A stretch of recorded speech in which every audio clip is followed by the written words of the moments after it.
Paul Harrell, weekdays from 4 to 6. Learn more at paulharrell.com. All right, ladies and gentlemen, welcome to the program.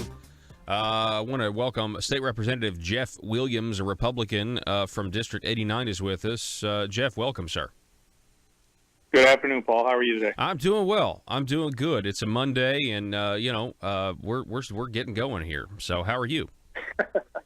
I'm doing well. I'm just getting kind of the same thing for me. I just had kind of getting my week started. Get down to actually not going to be down in Little Rock. I don't have to be down there until Thursday. So that's a good break for me. So what we've been doing is these things called the impression of the session. I've had several of your colleagues on to talk about their impression of the session. And so feel free, you can take us long or you can be as brief as you want. What was your impression of the session 2017? Well, I mean, obviously to me there were some good aspects to the session. There was some work that was done that I think that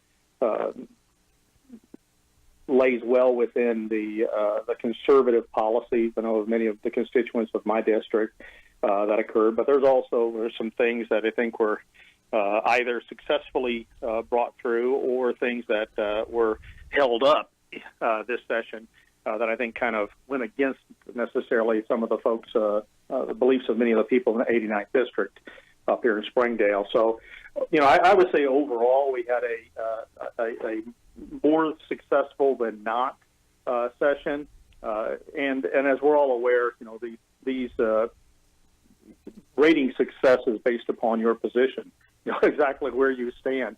I was obviously hoping in my mind that we would see a little bit more conservative work done than was necessarily done in the session, and I simply say that because there was, with having as many members in the House and both the Senate, and then holding all 7 constitutional offices, you think that you'd be able to get good, strong, conservative things through. And as I said, we were successful in some manners and not so much in others.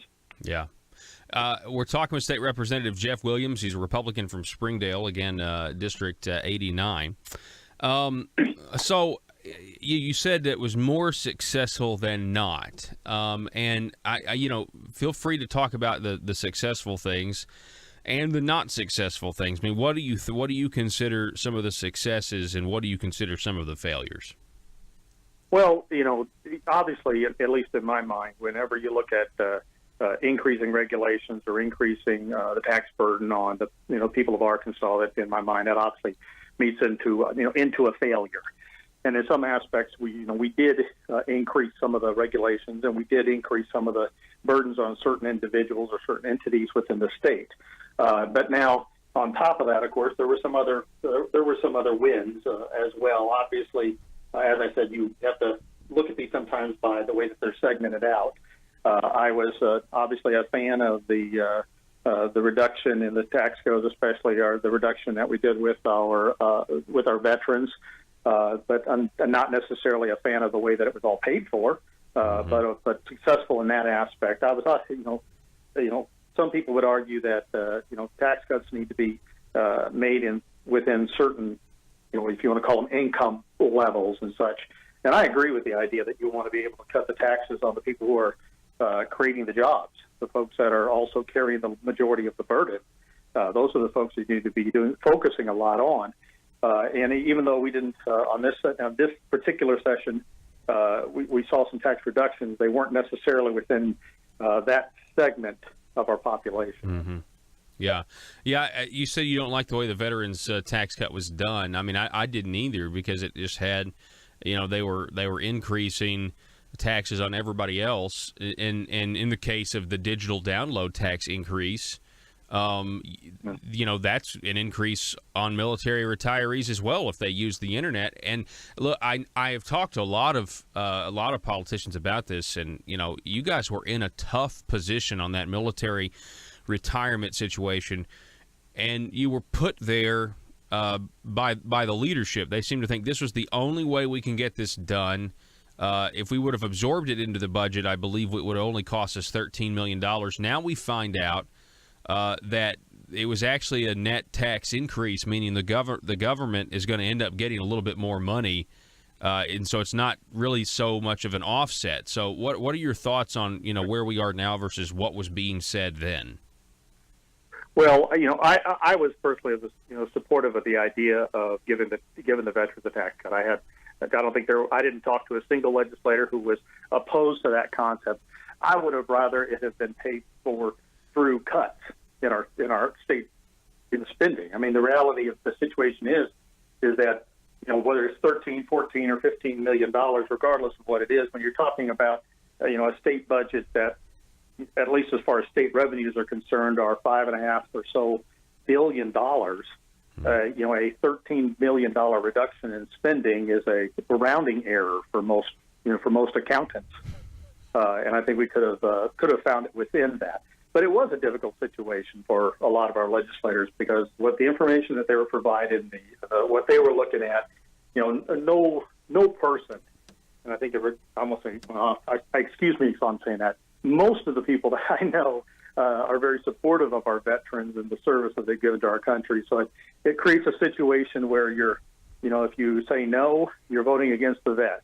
If you say yes, you're looking to increase taxes on particular segments of our population. Having said that, there's a lot of ways that we could reduce the spending in our state. I mean, we are one of the highest spending per capita states. We are the highest within the southern states and one of the highest in the nation. And that's something that we've built over the last couple of decades. And you can't tell me that there's not room for being able to cut some spending in that aspect. You can't find it. I mean, I think Mississippi is number 2 in the South, and they spend 24% less per capita than we do.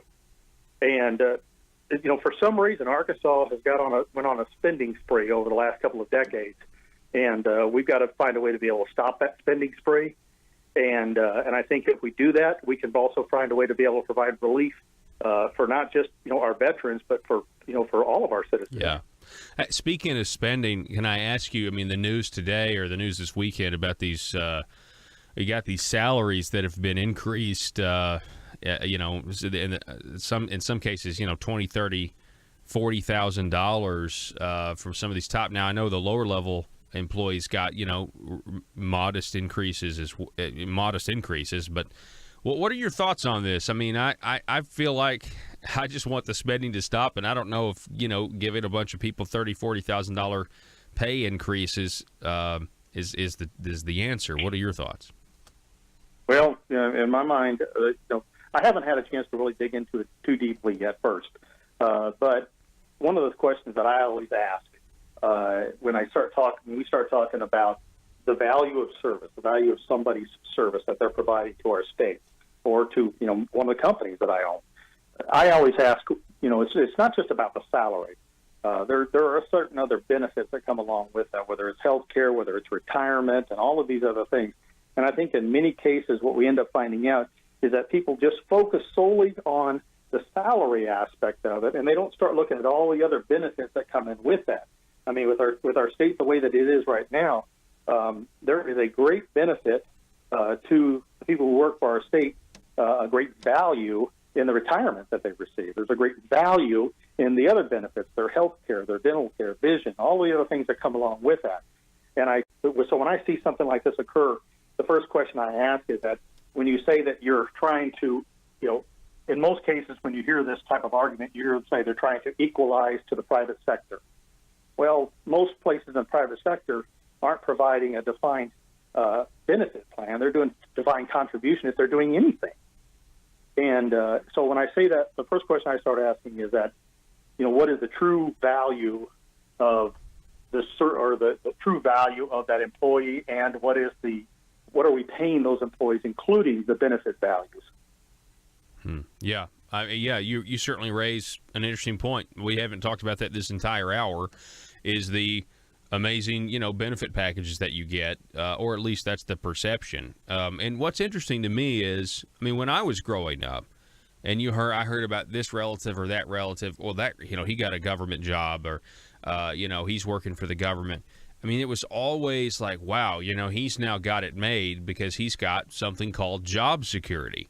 So there's it's also really kind of hard to let people go when they work for the government. And on top of that, now, I don't have a problem with merit-based pay raises, but I do think, all of a sudden a new pay plan where people are getting $20,000, $30,000, $40,000 increases, it certainly doesn't look right from from folks out there who are in the private sector working to make that possible, because that's not how a private sector would run a business. You wouldn't just give increases like that.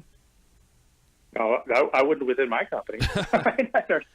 There's no way. And a part of that comes in, as I said before a few minutes ago, it's discussing the value of the work that the employee does. In my mind, the services that are rendered by an individual are worth a certain amount of money. And the question would come down to is, amongst the individuals who receive those large pays, how much of a separation or how much of a value does that for the services they provide? How much difference between the private sector?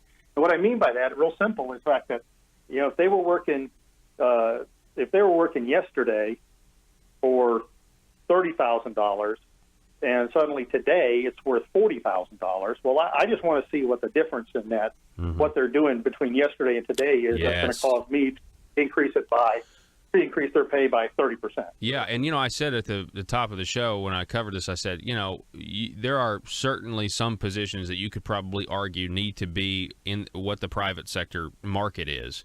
IT would be one of those, where the skill set is more rare. But the question I have is, if that would be the exception to the rule, seems like we're just making the exception to the rule now. And the question is, all these people that got these pay raises, were they not going to be here? Like, if they hadn't have gotten them, were they about to leave? And I think for some of them, the answer is obviously no. They would have stayed right where they were doing the job that they were doing. And so anyway, it's frustrating. We're talking with State Representative Jeff Williams. He's from District 89. Back to the session. We're kind of talking about the spending problem. I think this is indicative of our out of control spending problem. You mentioned it, and I just want to ask you, this quest for revenue. That's what I've called it, a quest for revenue. Republicans have these massive majorities. So back to the session. The tire tax increase, the new tax on tires. We have the veterans tax cut, but then there were increases in there to offset. Then you get the internet sales tax. Then you get the gas tax. This was just a massive push to get more revenue from the people, one way or the other. I actually think we're paying more now than we were before the session started, if you just kind of look at the broad picture of things. And so do you think that the spending issue is driving the revenue, that's the quest for revenue from the people?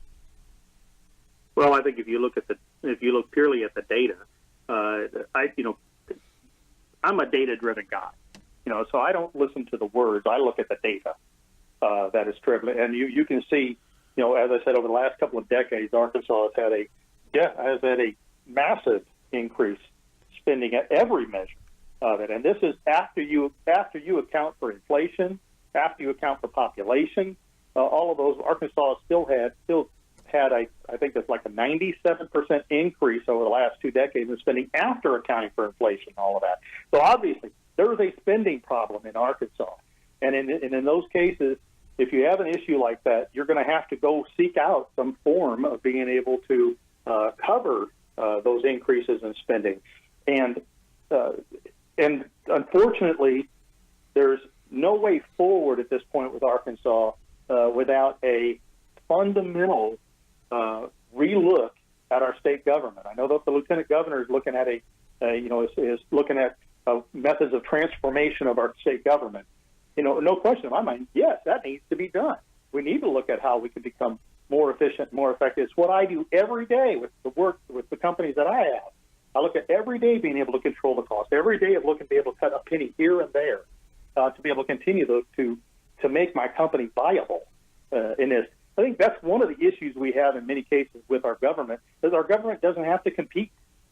It doesn't have to be it doesn't have to be in the marketplace with other people. And because of that, in many cases, you see almost a laissez-faire attitude toward many of the programs of the agencies that we see within our government. Mm-hmm. Yeah.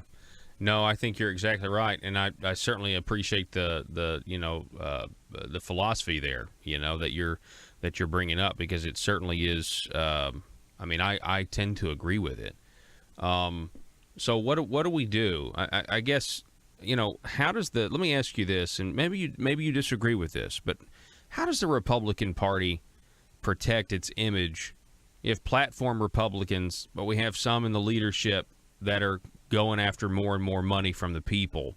So how does the Republican Party protect the image of being the low tax, low regulation party when I know you said there were some successes, but to me the failures are just huge in my mind because they completely contradict the popular message that the people are voting for. What are your thoughts on that, Jeff Williams? Well, no, I agree, and I think in the end, the people that the conservative people here, the folks that may not consider themselves, whether they consider themselves platform Republicans or just conservatives in their nature, have got to look at each of the individuals that they have down there and make a determination as to whether they are supportive of their beliefs and how their government should be run. Ultimately, that's what has to be done. And in many cases, it's difficult to tell the individual down there and where they sit on things until they have an opportunity to go down there and serve. And if the people see that they are not serving in a manner that they think is fit for a conservative, or at least you want to call them a conservative, moderates, whatever, in this, they have to be willing to hold them accountable and, if necessary, replace them. Mm-hmm. So in the end, that's the only method that the people have of being able to make those changes. I think when you look down at their legislature, obviously you have the full spectrum of individuals that sit down there. And I think in many cases, I'll give you one, for instance. And this is going a little into the meat of the matter here. One of the issues we have down in the legislature goes back to the RSA, the Revenue Stabilization Act. I mean, it is something that allows for, in essence, free spending of taxpayers' money, because in the end, no one's held accountable for what it goes in there, because in the end, we pass far more in appropriations than could ever be covered by incoming money. Mm-hmm. But through the Revenue Stabilization Act, we end up spending every dime that comes in because we have already passed appropriations far in excess of any revenue we've got coming in. And it provides almost like cover for individuals who might want to increase spending because they say, well, if the money's not there, it's not going to get paid for. Well, guess what that other part of that is? Well, that means that every dime that comes in is going to get spent. Wow. And we don't need a focus in our legislature on a, kind of haphazard way of being able to spend the money. Because how many times I heard down there people say, well, if the funding isn't there, if the revenue doesn't come in, the RSA is going to save us. Well, no, the RSA simply is going to cause you to have to be less accountable and is going to cause you to spend literally every dime. Wow. Wow. That is an incredible point, State Representative Jeff Williams. I can't believe I've never thought of that before, but that is an excellent perspective because you always hear them brag about the RSA. Well, we have a balance. You'll even hear the Democrats used to campaign on, well, we've balanced the budget. Well, you've got the RSA, so, that's going to require you to do so. But you're saying because they can essentially appropriate, for anything, and then they prioritize it, A level or B level. You're saying that is just there's always going to be another project to spend the money on if the revenue's there. Absolutely. God. That's exactly what the RSA does. Wow. That's good. I want to take time to develop that and explore that, maybe in a future segment. But that really does expose a giant flaw in the RSA, and I had never considered that before. So I certainly appreciate you coming on. I appreciate you bringing that to our attention, and I appreciate you giving us your impression of the session, sir. No, you're quite welcome, Paul. I appreciate you having me on. All righty. Well, I'd love to do it again sometime. State Representative Jeff Williams, everybody. from Springdale. We are going to take a break, but we'll be back in just a moment.